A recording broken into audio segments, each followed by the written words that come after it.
Welcome to the universe.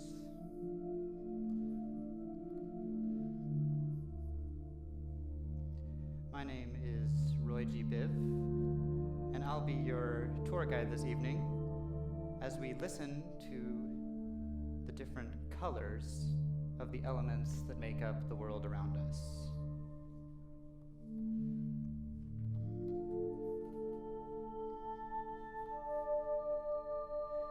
Each element has a characteristic emission spectrum, a series of visible light frequencies, or colors,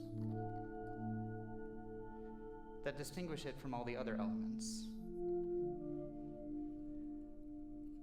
By dividing these visible light frequencies by 1 trillion, we can move them into the range of audible frequencies, allowing us to convert the color harmonies of elements into musical harmonies.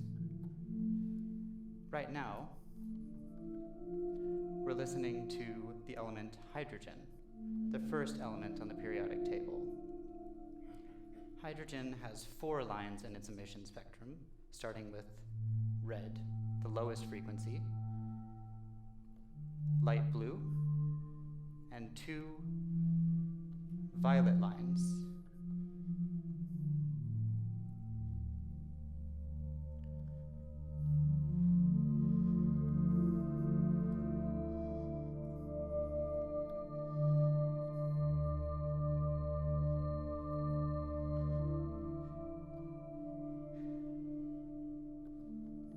I've turned hydrogen's spectrum into a musical scale on this device called the Lumitone keyboard, which was not made for this purpose, but I'm doing it anyway. It was designed for you to be able to program any custom microtonal scale that you want, so I guess it kind of was for this purpose.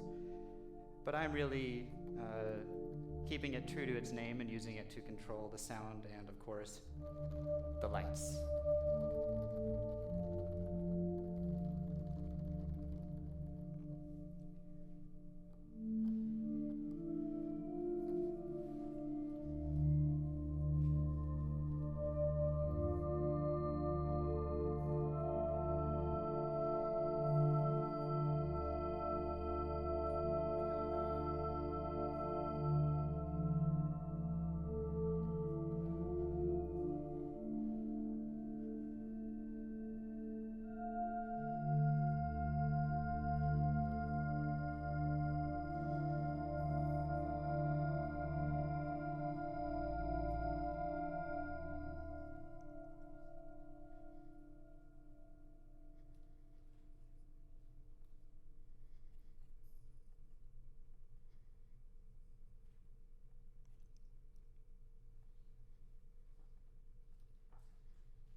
The great thing about creating a musical scale like this is that I can change up the instrument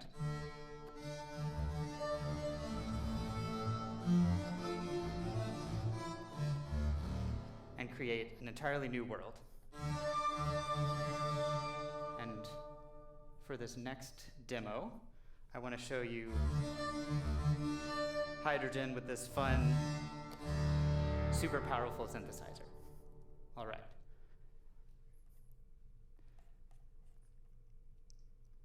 So, we got some hydrogen, I got a hydrogen beat lined up here. Before I get into this, I actually want to do 2 things. The first is I want to turn off the snare drum over here because it was rattling and I forgot to turn it off before the performance. And that's bugging me because the drums are for later. The other thing I want to talk about is the decisions, the sort of scientific and musical decisions in designing a scale like this. So I said hydrogen has 4 notes in its spectrum: red, blue, and these 2 violet lines. But I sort of lied because it actually has 7 in total. So it has those 4. And there's 3 other violet lines that are very dim, so musically that would translate to very quiet tones. And they're also, the 3 of those are so close together that we wouldn't be able to hear the difference in frequency. So I've decided to include those 3 lines in the form of 1 additional note to hydrogen scale. So this violet line that I got by just taking the brightest of those 3. So now we have this 5-note scale. Yeah. So we have a nice sort of familiar minor chord with hydrogen. And then we have this really wonky major-ish chord that's actually it actually falls between a major and a minor third, so it sounds really fun. And if you play the minor and major third together, yeah, crunchy. So I like including all of these notes in the scale because it feels like the best way to get all of the data from hydrogen's spectrum into a musical scale. Of course, I could include all 7 notes, but then I'd have 3 notes that sound basically the same. It also is kind of, I mean, it sounds sort of out of tune, but I actually quite like that kind of sound. And most importantly, the most important reason for including the major and minor third for me is so that I can do this.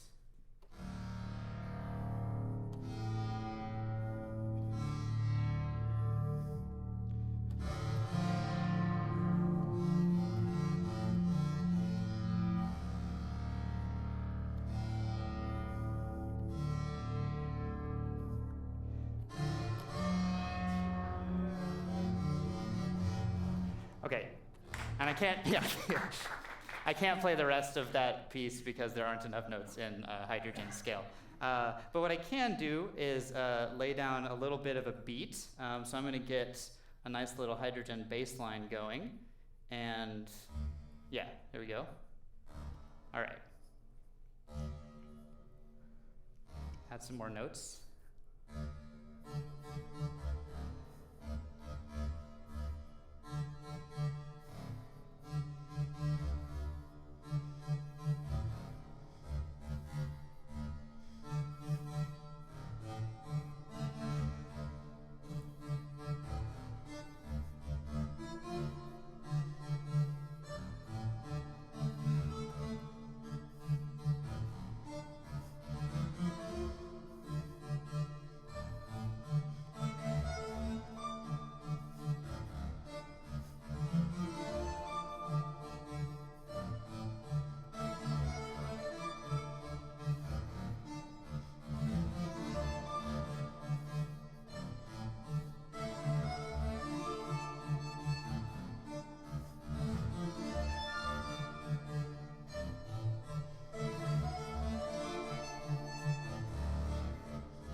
So that's hydrogen.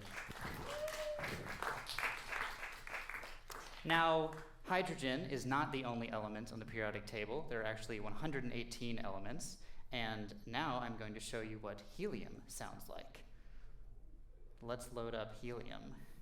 you'll want to hold on to your seats for this one. Okay, so first I need to change the lights here, and then I need to load up helium. Waiting for the computer to do its thing. It's giving me the little rainbow spinning wheel, which normally rainbows are good, but whenever I see that, I get a little nervous. All right, so let's load up the helium scale. So hydrogen, we got this nice 5-note scale, and kabam, helium. Yeah, okay, so as you can see, many more colors, not 5. We actually have 7 here. And I switched to this nice little synthesized flute sound because I think it fits nicely with helium's scale. So actually, I mentioned that hydrogen had 7 notes or 7 colors from which I constructed a 5-note scale. Helium actually has 31.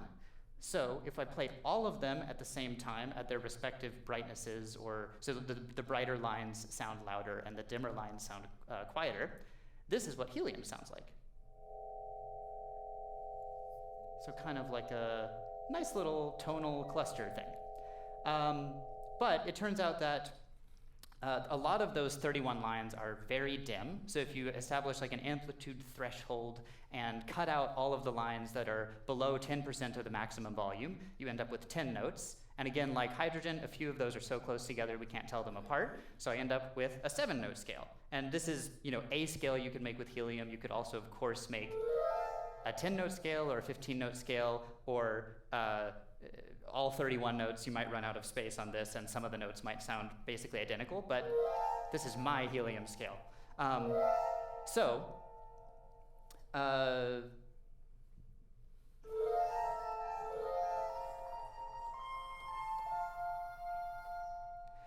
I think one thing that's worth mentioning is just because red light is the lowest frequency, it doesn't necessarily mean that it is going to sound like the first note or the lowest note of the scale, what we would call like the tonic or the root note. So in the case of helium, if I start on red and go up to violet, well, first we have yellow. We didn't have yellow with hydrogen. That's pretty cool. And actually, yellow is the reason helium was discovered, because when scientists were looking at the sun, the spectrum of the sun in the 1800s, they noticed a yellow spectral emission line that they had not seen before, because hydrogen doesn't have it and the sun was thought to be made of hydrogen. And so they thought, oh, it's a new element. And so they named it after Helios, the Greek god of the sun. Isn't that, you learned something, isn't that fun? Okay, so yeah, so we got this yellow line, and a few more blues, this kind of, yeah, so we got some more colors. But what I was saying is hydrogen, or helium sort of has different, what we might call modes. So if we start on different notes of the scale, so if we start on the red note, we have this like minor-ish scale. We could call that helium minor because we can make a minor chord. Yeah, so there's helium minor. But if we go up to the 6th note in the scale and treat this as the first note, now we get, I'm going to go down an octave actually. So this is helium major. Helium minor.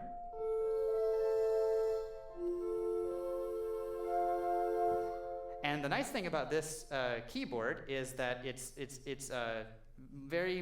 two-dimensional. So it's obviously it's got this depth dimension that a piano doesn't have. So this is nice because I've laid it out in a way that the scale, going up the steps of the scale, is just going across this diagonal, like. But this arrangement also means that this axis allows me to play chords. So I can play like.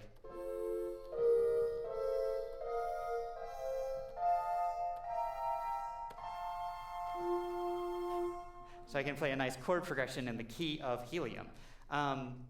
So I'm going to do another little looping beat thing with helium, except this time, Okay, so this is one layout of the scale, but I'm actually going to switch to a different layout. So same helium scale. You ready? Watch this. Okay, it's gonna, oh, that was not right. Hold on. That was the right button, but it's, okay, fortunately we have a fail-safe here. And actually this is cooler because it's gonna do the rainbow thing. All right. But, whoa. Okay, so basically I've rotated everything sideways. So now the scale doesn't go, so now the scale kind of zigzags. Sort of like the chromatic scale on the piano with the white keys and the black keys. So now the chords are like along this axis. This layout I like more because I can fit more octaves in. So,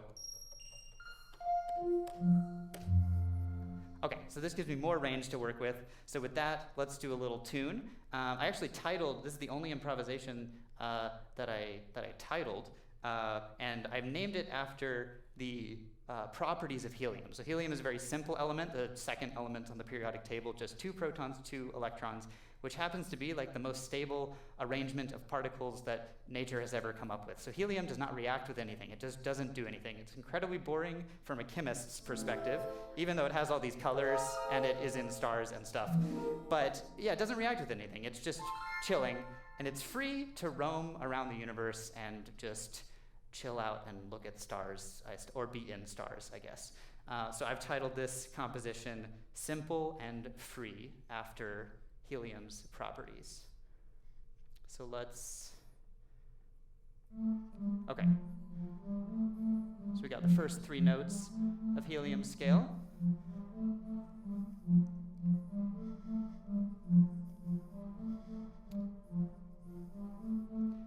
So now I'm going to add some harmony.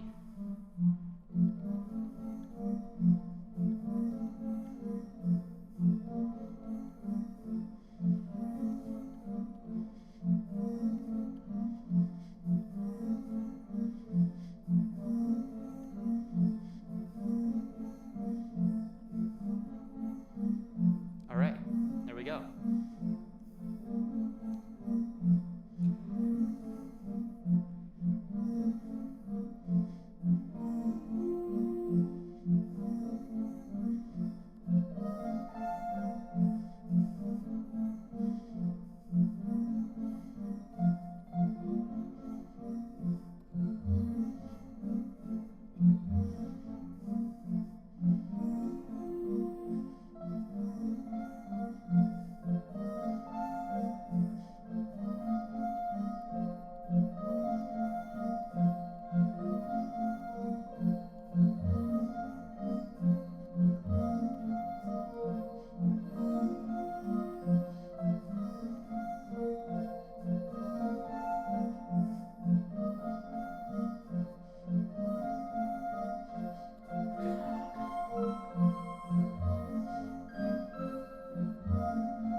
All right.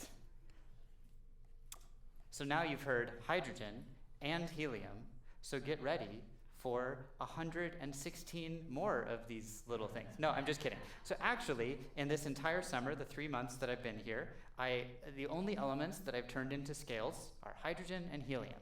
And you might say, that's pretty bad. Well, actually, let me defend myself. So I rolled up and I said, okay, I have 3 months, that's 90 days, I'm gonna do every element. Never mind the fact that the periodic table of 118 elements was like discovered over several hundred years of scientific innovation, and musical scales developed over centuries. I thought me, one person, 25, could put together 118 unique and musically interesting scales for all of the elements of the periodic table. So I realized that was a problem after it was 2 weeks in and I had 2 elements, and but I realized there were some other problems. So, or maybe opportunities is a better word. So I've been playing these different elements with these different scales. And the first thing that I realized is building a scale is great because it gives you a whole musical world to explore. But you have to actually spend the time to explore that musical world and find the harmonies and the melodies that you like, and find other famous like pop songs or like American folk ballads to like quote in your compositions, because I love doing that. Did anyone catch the quote from the last one? No? What? Okay, yeah, right, okay, that's, okay, yeah. So, well, look up, actually, what is the song called? 'Tis a gift to be simple, 'tis a gift to be simple, 'tis a gift to be free. No, it's okay, you can listen to it later. All right, so that's one thing, yeah, so I like to spend a lot of my time just exploring these harmonies and also how they fit in with the colors.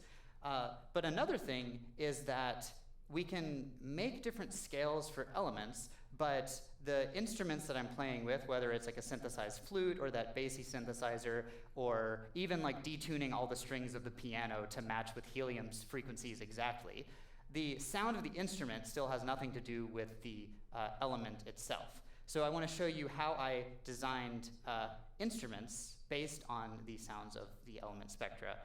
But first, I wanted to show you one more thing with helium. So for this is another melody that I found in helium spectrum that let me turn the reverb off, that I realized I should include. Okay, so for this one, I'm gonna switch to the minor key of helium. These lights are just, they're having a mind of their own. Okay, so let's see, this, I think, this is another fun melody that I found hiding within helium.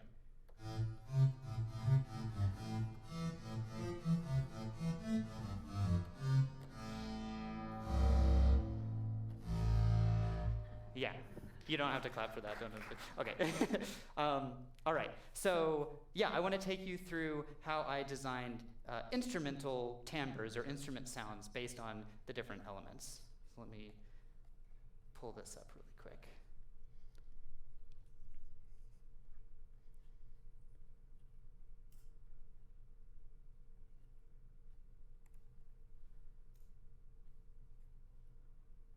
All right. Gonna load up some instrument synthesizers, and we're getting the rainbow of death again. That's fine. It's gonna be great. Okay, so this guy. Okay, so let's go back to hydrogen's scale. Yeah, let's do this layout. Okay, so I want to play hydrogen's scale, except with a sound that also comes from hydrogen's spectrum. So the full spectrum of hydrogen is this. So this is a bunch of different frequencies at different amplitudes. And that's actually great because different instruments sound different. The reason that when I play the same note on a trumpet or a violin or piano or any instrument, is the reason that we can tell them apart and that they sound different is because we're not just playing one frequency, we're playing a whole collection of a bunch of different frequencies weighted at different amplitudes that gives rise to the instrument's timbre. So if we can somehow use all of these frequencies from the elements, then we can create like an elemental timbre. So let me do that. So I've got hydrogen here, and now, oh, it doesn't work. Hold on. Yeah, this is chemistry when it worked in rehearsal and it doesn't work live. Oh my gosh, I know what it is. Okay, so there's a thing in my program here that like there's a lot of information that I need to send between like one part of the program to another, and sometimes I forget to do it. So I add a button that just says press this button, and then that does it. And I sometimes forget to press the button. Okay, so now it's working.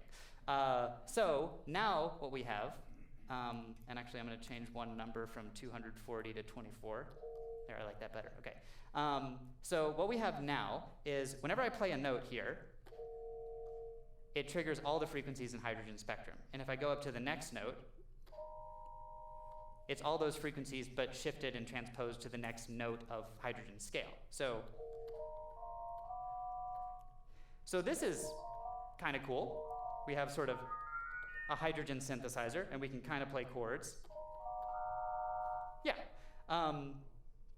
But let's listen to, so let's stick with hydrogen scale, but let's go to a different element's timbre. So let's use helium for the sound. All right, so now, and then now, the minor chord sounds terrible. We'll get to that later. But we have kind of, we definitely now have different instruments that sound different for different elements. They don't sound like great instruments, but we're getting there. So I want to introduce now an element. So hydrogen and helium are sort of not that many different colors, and a lot of them are very high amplitude. But a lot of the other elements kind of have like hundreds or thousands of different colors. So oxygen, its spectrum sounds like this. Very different from the helium and hydrogen that we heard, because there's actually almost 200 individual colors, these frequencies that are all interacting with each other and hitting our eardrums and making them wiggle. So now, okay, so you can sort of hear the pitch of the whole collection moving up, but yeah, sounds pretty gnarly. And if I try to play a minor chord, yeah, okay, so a little nasty. So we're kind of missing something. So instruments do have different frequencies at different amplitudes, which we have here, but those frequencies are spread out across many, many octaves. So visible light is actually only one octave of the electromagnetic spectrum, which I can demonstrate with this very useful scientific device. So this is a perfect translation of visible light onto music. Lowest frequency red light, highest frequency violet, and if I go up the scale,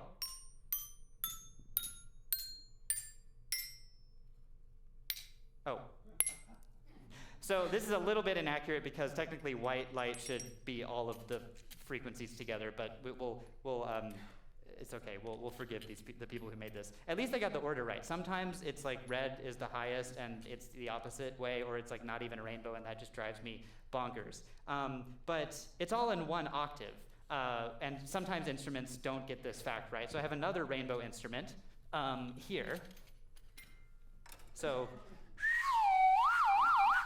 this one is not totally accurate because the lowest frequency red, that's way more than an octave higher. I don't know if this really contributes to like this performance or like the education. I just really wanted to play this. And, okay, so we need frequencies in different octaves because visible light gives us only one octave of frequencies. So what I have decided to do is basically this little knob here will allow me to transform the timbre of these elements by moving some of the quieter frequencies or the dimmer colors into higher and higher octaves. And this is neat because it preserves the same collection of musical notes. If we move it into a different octave, it's still the same note. So or the same color, really. So we're not like distorting the elements' sounds too much, but we are going to be able to transform them. So here's hydrogen, all in a single octave. And what I'm going to do is gradually, as I'm going to keep, I'm going to keep that red line, that red color in the same octave, and move the other ones up into higher octaves. Okay, so that was those 3 little tiny violet colors that I told you about. You hear them? And then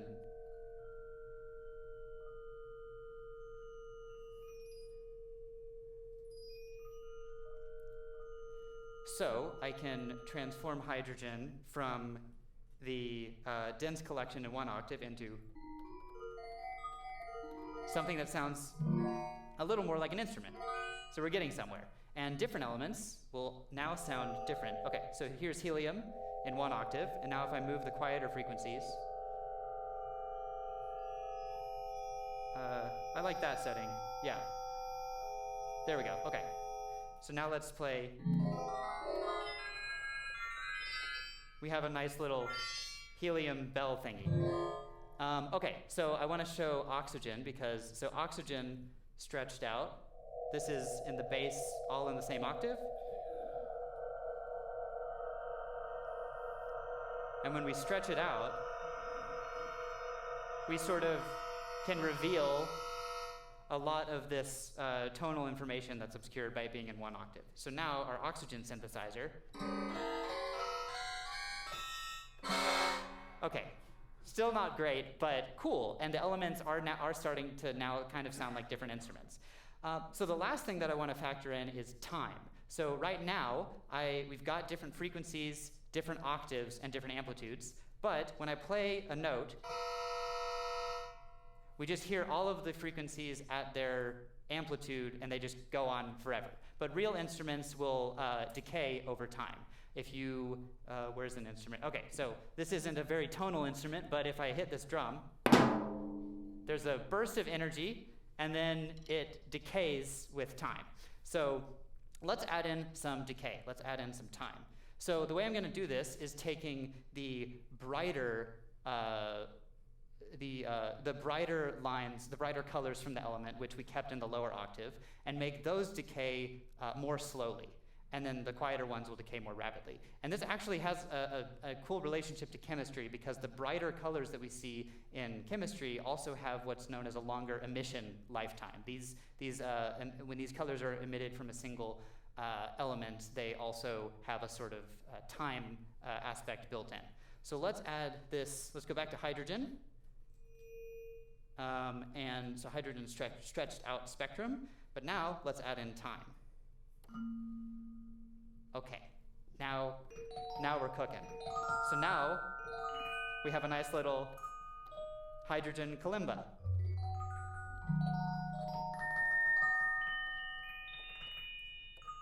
And let's do helium. So helium's stretched out spectrum. Some helium bells. And oxygen now. So this is the really surprising thing. I actually want to go back to oxygen's single octave and now implement this decay that I talked about. So here's oxygen spectrum, but the frequencies decay proportional to their amplitude. This I think is really cool because it shows that you can hear this burst of noise at the beginning, followed by actually a few clearly audible tones. Because so many of the frequencies in oxygen are actually very low amplitude, so they contribute to the sound when they're all played together lasting forever. But if they decay quickly, it just sort of shapes the attack, and then we have a nice little tonal decay. The real magic happens when we stretch out oxygen's spectrum. So, okay, let's stretch it out to this setting. And now, okay. So we have a quite percussive sound, and this actually surprised me quite a lot because I wasn't really planning on really working with percussive sounds in this project this summer. I was thinking about scales and tonal things. But it's perhaps not surprising because oxygen has so many frequencies and they don't have a necessarily like harmonic relationship to each other in the way that most tonal instruments do. So it lends itself very well to these kind of noisy percussion sounds. Another awesome thing that I found is that in different octaves, we have basically totally different instruments. So if I go very low, scaling all the frequencies very low, it sort of sounds like a muted kick drum or something. And then if I go a bit higher, we have like some tom-toms, and then steel drum, like kitchen pots and pans, glockenspiel, triangles. So not just an instrument for Oxygen, but a whole percussion sample library, just one element. So I want to show not the rainbow. Okay. Yes. I want to show another way that we can really bring these sounds to life. And I'm going to pull up the next demo here.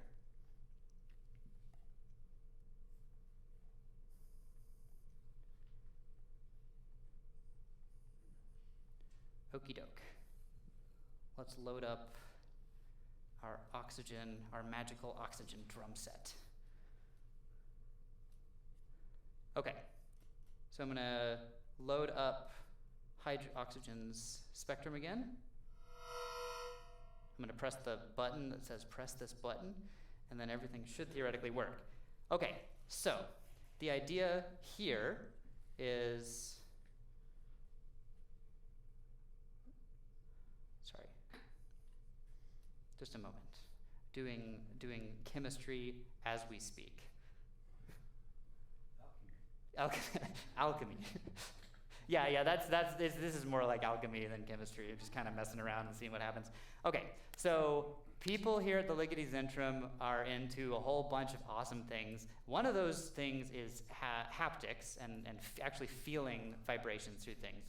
So there's a lot of people here interested in actuators or transducers or ways of basically instead of playing a synthesized sound through a speaker, sending it through a transducer that vibrates against a real physical object. And since I've got percussive sounds here, why not make that object an actual drum set?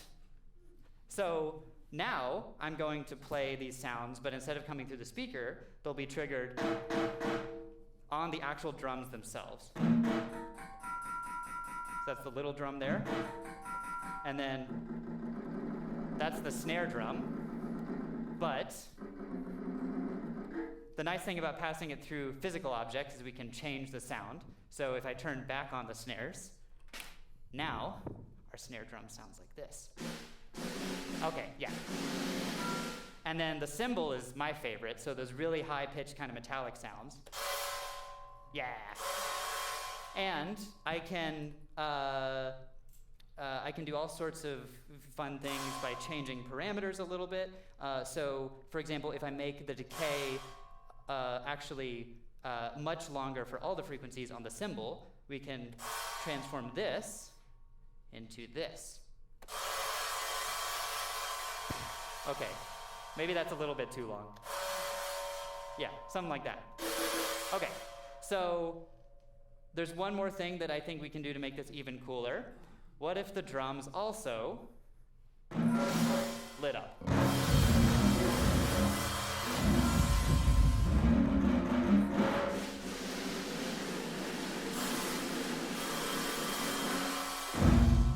Okay, so this brings me to my favorite part of this show, which is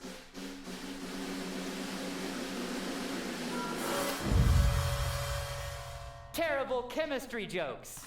Okay, so this is the time for terrible chemistry jokes. So I have 3. You only have to sit through 3. All right. All right. So the first terrible chemistry joke. Why shouldn't you trust an atom? Because they make up everything. Yeah, I thought you'd like that. All right. Next terrible chemistry joke. What do you do with a sick chemist? Well, if you can't heal him and you can't cure him, then you might as well bury them. Okay, last one. What was the last chemistry joke? There were 3 things that I had to remember. Is this the last joke that I can't remember? You got the terrible, don't trust an atom. Don't trust an atom, they make up everything. Blah, blah, blah, blah, blah. Oh yeah, actually, I would tell more chemistry jokes, but unfortunately, all the good ones are gone. Okay, so fortunately, that part of the evening is over, so you can all exhale a deep sigh of relief. There will be no more chemistry puns. And for the next part, this is my favorite part of the performance, because I get to invite onto the stage someone that I've been working with this summer, who has come to be a dear friend, and he's an amazing guitarist. So everyone, please put your hands together for the Ligeti Zentrum's own Kieran McCulloch.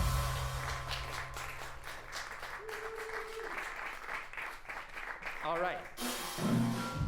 So Kieran and I are gonna lay down. Maybe I should make the cymbal chill out a little bit. Yeah, that's okay. Okay, cool. So Kieran and I are going to do a little looping bass line thing with the drums. And before we do that, because I am the mastermind of this whole operation, I want to exercise some control over the notes that Kieran is allowed to play. So since I'm playing with oxygen's timbre on the drum set, but in the key of hydrogen, I'm using the hydrogen keyboard to control the drum set, I think that Kieran should play only notes in the hydrogen scale. So can you give us a little hydrogen riff?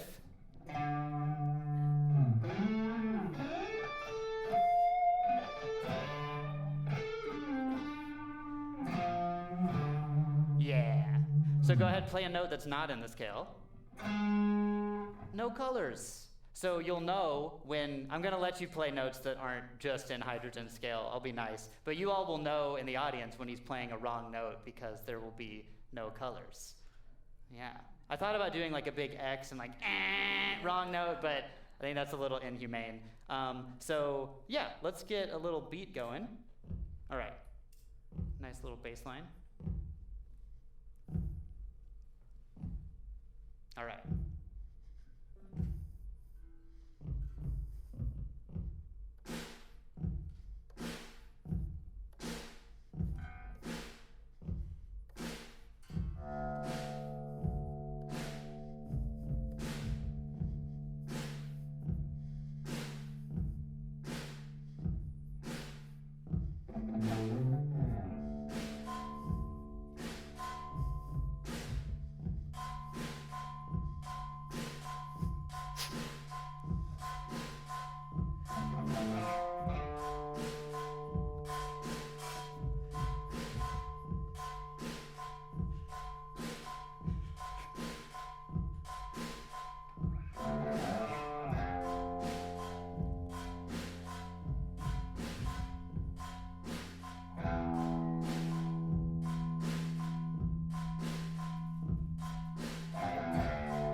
think it's a little unfair that Kieran's getting to have all the fun, so I think I'm going to get my instrument and join you.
Yeah. All right. So, I know what you all are thinking with Kieran's awesome. Give us another hydrogen lick. That's just awesome. Hey, yeah, there we go. All right, so I know what you all are thinking. That's so cool. I want to be able to do that. Well, guess what?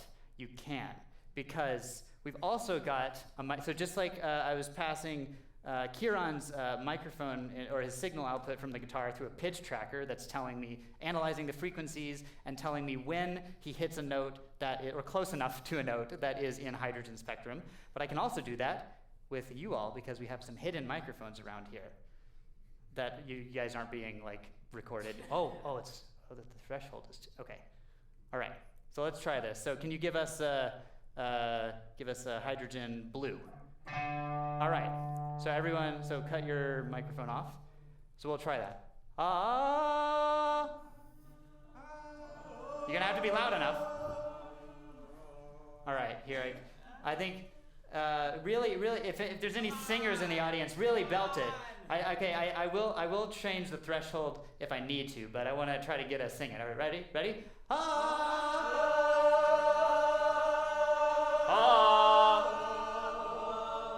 Okay, I think I should change it a little bit. I think this is a me problem. Okay, so let's make this a little bit lower. This is our first time testing this out, so thank you for being our guinea pigs. All right, let's try it again.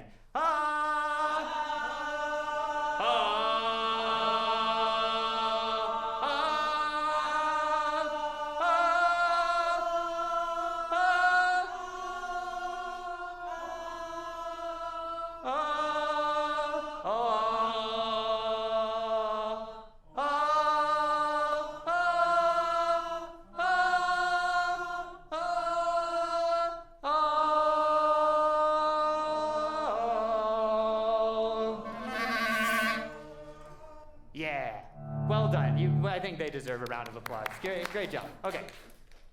So that concludes the participatory, forced audience singing part of the program. So for the next bit, I actually am going to ditch the clarinet momentarily because I want to introduce something that I have come to call element reverb.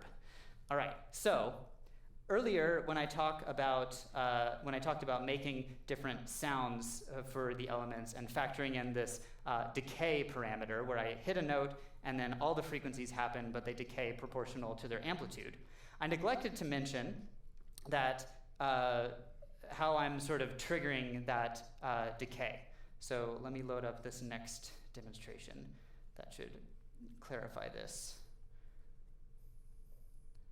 All right. Need element reverb time. Okay. So I have to press my magic button that says press this button. Okay, so, actually let me put hydrogen back into 1 octave. Okay, so these decaying frequencies, you get the sounds like the percussive oxygen drum set sounds that we heard if you give it an impulse. So basically a very short whack, not unlike the not unlike hitting an actual drum set. So you give it an impulse, or for the music nerds out there, a single sample impulse, and it gives a bunch of energy that causes all of these sinusoids to decay, and then they're gone. But you could also feed in like a continuous signal, like noise, so that these sinusoids are basically, these frequencies are being continually excited.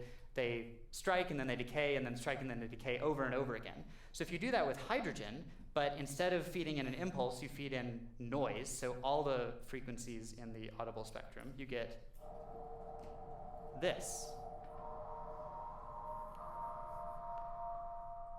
And let's turn off the drum set. You get these sounds, so basically noise, but you can hear the boo, boo, boo, boo, or with helium. And these are the sounds that you heard in the beginning of the performance. Or we can go to helium, and we sort of have helium filtered through noise. But instead of feeding in noise, we could feed in Kieran's guitar signal.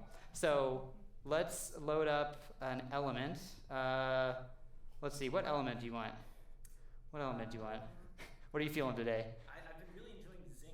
Zinc. All right, let's do some zinc reverb. So zinc's spectrum sounds like this. Pretty nice, actually. It sounds very tonal despite having actually quite a lot of frequencies. Okay, I think I've got this working. So go ahead and play something and I'll see if it is in fact working. Oh yeah, okay. I think we're going. Play maybe a more like sustained sound. All right, so let me adjust this. Let's see, we lost it. No, we lost, okay, it's just really quiet, but I think, all right. Just try a bunch of stuff and I'll mess with things until we get a sound that works. Okay.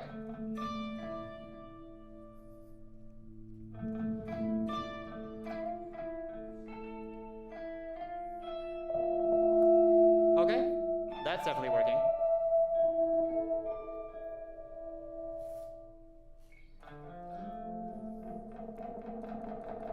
So we've got, okay, yeah, so you can kind of hear it. So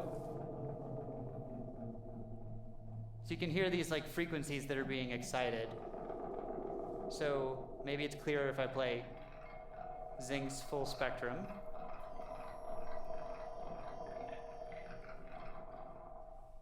So without the reverb. And then if we add in the zinc reverb, we have this nice little halo. And I can change the parameters of the decay and other things to completely change the reverb.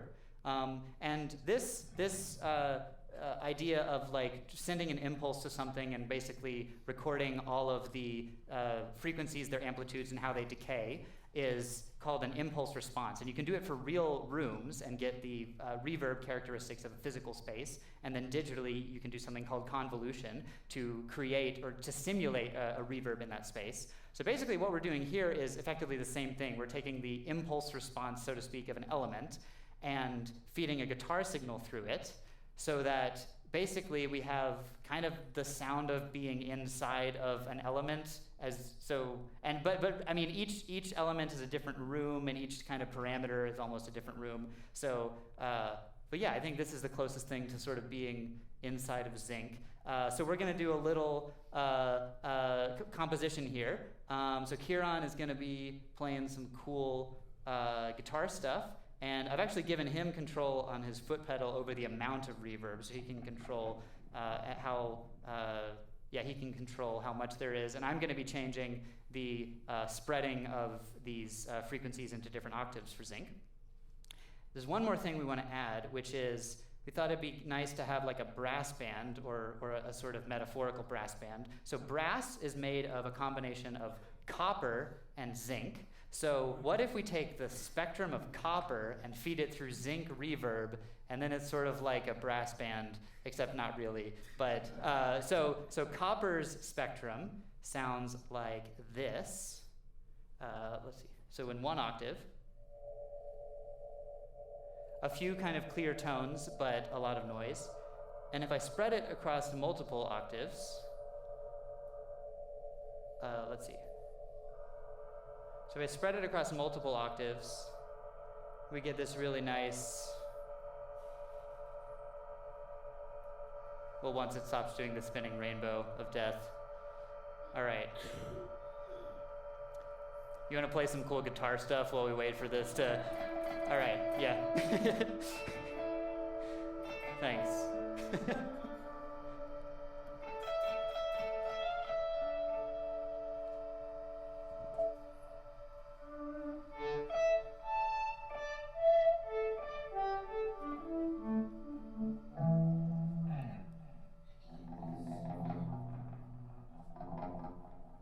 All right.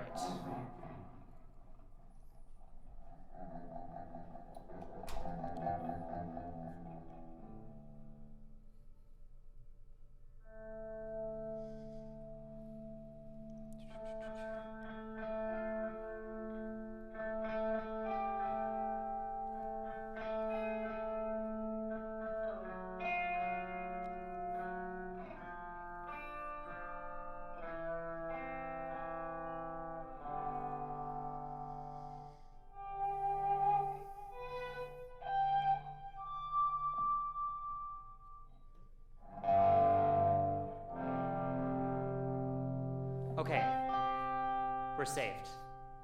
We are rescued. Okay, so I'm not gonna change that knob. I'm just gonna click on copper. Nothing. Okay, so press the. I'll try pressing the button. I don't think that's gonna. Usually copper is more conductive, right? Oh, okay, so that's working. I need to press it. Okay, so this is copper's spectrum, but I'm actually going to move all the frequencies down to the lowest possible octave. Okay, so now we have a nice copper situation going on, and if I pass that through zinc's reverb, let's see. All right, let's see. Okay, yeah, we're getting something.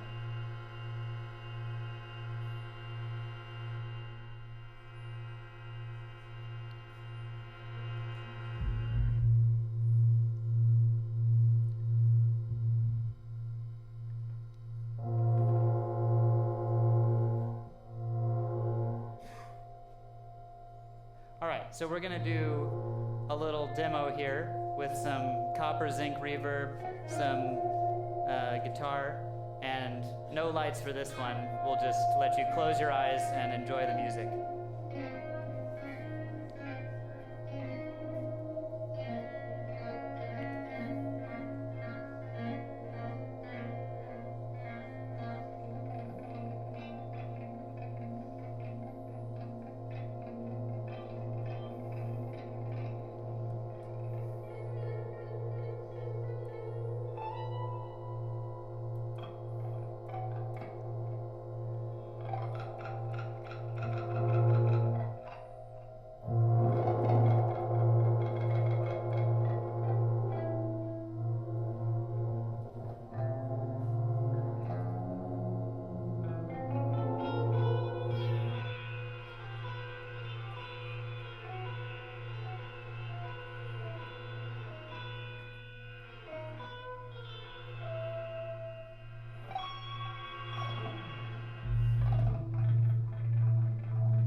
So for our final number, let me get back that hydrogen scale. And we've got let me set up the right thing here. Press the right button. All right. So I need to send some oxygen again over to the drums.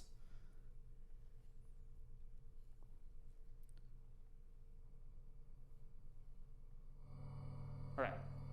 Oxygen. Boom. All right, there we go. We got our drums back. So for the last,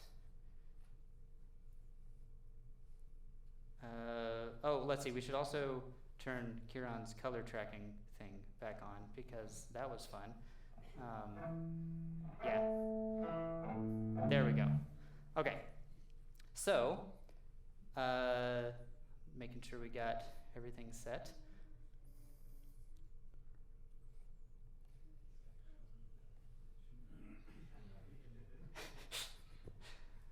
All right, so we got everything figured out. Okay, we are ready. So for the next bit, I am going to do a performance with Kieran and the drums and the clarinet, except as you could probably tell from the other drum beat that we did, I am not a percussionist. Probably actually the most challenging thing in this entire project has been just keeping a beat in 4/4, as you could tell by the wonky snare drum and cymbal and stuff. But so I'm going to invite a much more talented percussionist. So ladies and gentlemen, put your hands together for the best drummer in Hamburg, Spectrum the Snake. Thank you, yes. And that is Spectrum with 7 S's, 1 for each color of the rainbow, and he is a rain boa constrictor and also an amazing percussionist. So let's set him down there. All right. So, yeah, I think that's everything. I think we're ready to go. Wait, I think you're forgetting something. Oh, you're right. I think, hold up. If you are going to have colors for playing in hydrogen scale, then I think I should also have colors for playing in hydrogen scale. Oh, okay. There we go.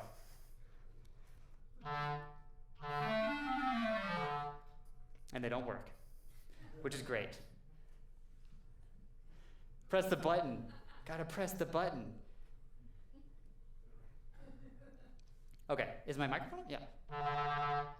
Okay, I'm not gonna spend too long on this because then everyone will be mad at me, but. Okay, that's working there.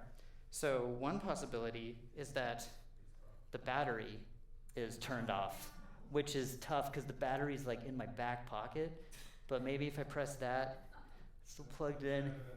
This is really killing the magic a little bit, isn't it? This is disappointing. Okay, we can also see if the amplitude threshold is not correct.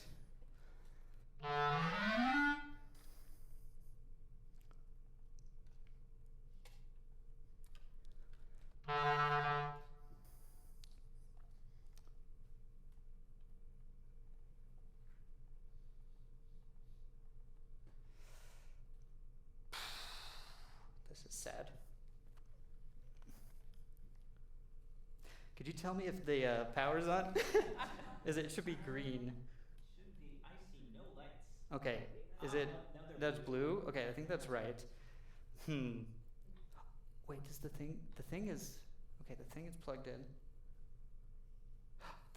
Okay, this is not plugged into the battery, so we're gonna try. This was supposed to be done like behind the stage. You're not supposed to see this. It's not that kind of show.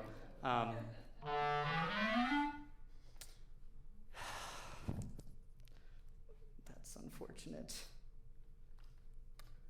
Batteries. Okay. Oh, yeah, there we go! There we go! Okay, you just gotta press the button. Okay, I guess I'll keep the battery in my pocket there. Okay.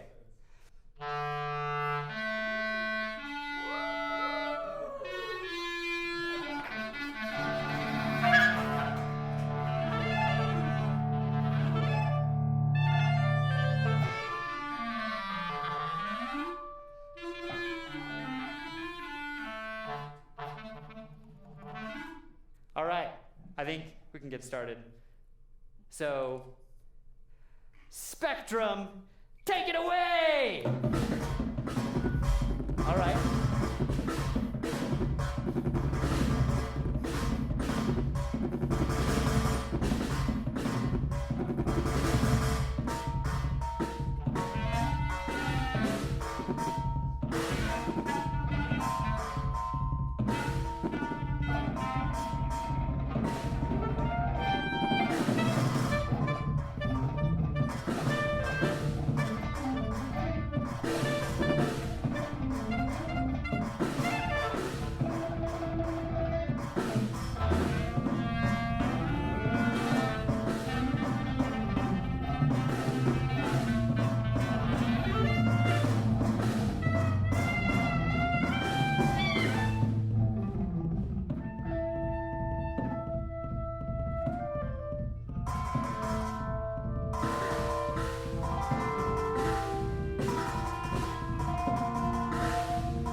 Thank you all so much for coming and for putting up with this hot mess and all this madness. I appreciate it so much. I am happy to let you play with the magic drum set if you'd like. I figured people might want to do that. But another round of applause, please, for the Snake and Kieran McAuliffe, everyone. Yeah. I suppose I should also just say, in the 3 months that I've been here, I feel like I've made lifelong friends, and it's just been such a treat to treat this place as my laboratory, my alchemical laboratory, and just to get to know everyone in Hamburg and at the Ligeti Zentrum. It's such a wonderful, amazing group of people, so thank you all for being so amazing. Right. Yeah. No, honestly, all right. And that is a wrap.